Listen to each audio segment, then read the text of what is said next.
وانت ماسك الموبايل دلوقتي، ففي احتمال كبير ان الفيديو ده ما ظهرلكش صدفة. الخوارزمية عارفة انك بتقف على نوع معين من الفيديوهات، عارفة ايه اللي بيشدك، عارفة ايه اللي بيضايقك، عارفة هتفضل قد ايه تتفرج. مش السؤال بقى ان انت بتستخدم السوشيال ميديا قد ايه، السؤال هي غيرتك قد ايه. السوشيال ميديا مبدئيا كده كوسيلة تواصل هي وسيلة تواصل ممتازة، لكن بقت بيئة عايشين فيها، بقت مصدر اخبار، ترند، نجاح، جمال، مقارنات، حتى القيم. بقينا نشوف العالم من خلال شاشة.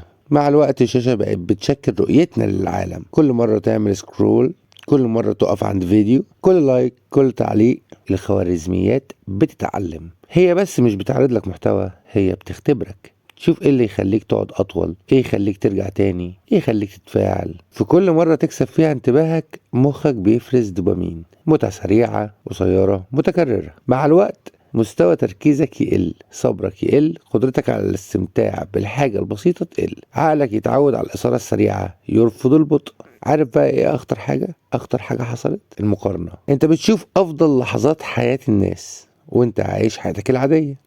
هو مسافر، هي ناجحة، ده جسمه مثالي، دي حياتها مثالية، لكن انت مش شايفه. انت كل ده نسخة منتقاه، يعني اللي هو عايز يوريهولك بيوريهولك. المقارنة دي بتأثر على ثقتك ورضاك وصبرك، حتى نظرتك لنفسك. بقينا نقيس قيمتنا بعدد اللايكات، بعدد المتابعين، وبعدد المشاهدات. تحب اديك مثال؟ تعال اديك مثال. قعدة صحاب، في قعدة الصحاب كل واحد ماسك موبايله، أسرة على السفرة كل واحد ساحب شاشة. طب ولو قابلنا لحظة جميلة أول رد فعل نصورها. بقينا نوثق اللحظة أكتر ما بنعيشها. الذكرى بقت أهم من الشعور، وده أوحش ما في السوشيال ميديا. لكن لو هنتكلم على المستوى الديني فالوقت أمانة. ربنا أقسم بالعصر، يعني الزمن مش تفصيلة، وكل كلمة بتكتبها، كل تعليق، كل إعادة نشر محسوبة. ما يلفظ من قول إلا لديه رقيب عتيد. والسوشيال ميديا مش خارج الحساب، بل أحيانا تأثيرها أكبر في الواقع. صورة واحدة ممكن توصل للآلاف، كلمة واحدة ممكن توصل للآلاف، ممكن تجرح المئات، ودي عند الله عظيم. لكن لو هنسأل بعض بقى السؤال الحقيقي،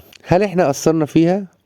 أي ترند بيبدأ من شخص، أي فكرة بتنتشر بسبب مشاركة. لكن هل أثرت فينا؟ طبعا. السوشيال ميديا أثرت فينا بطريقة كبيرة، غيرت طريقة كلامنا، مفهومنا للنجاح، معايير الجمال، حتى الصبر على الحياة. السؤال المهم، هي السوشيال ميديا عايزة ايه؟ هل السوشيال ميديا عايزة وقتك وبس؟ هي عايزة انتباهك. انتباهك هو اغلى مورد عندها. ليه بقى؟ عشان اللي هيملك انتباهك، عشان اللي هيملك انتباهك هيملك تفكيرك، واللي يملك تفكيرك يؤثر في قراراتك. طيب هل مفيش حل؟ لا طبعا في حل، وحل بسيط جدا. الحل هو مش مطلوب منك تمسح كل حاجة، لكن حدد وقت استخدامك واضح. اقفل الاشعارات الغير مهمه. اعمل يوم في الاسبوع بدون سوشيال ميديا. اسال نفسك قبل اي بوست انت اللي بتنزله. خليك انت صانع محتوى نافع، مش مجرد مستهلك.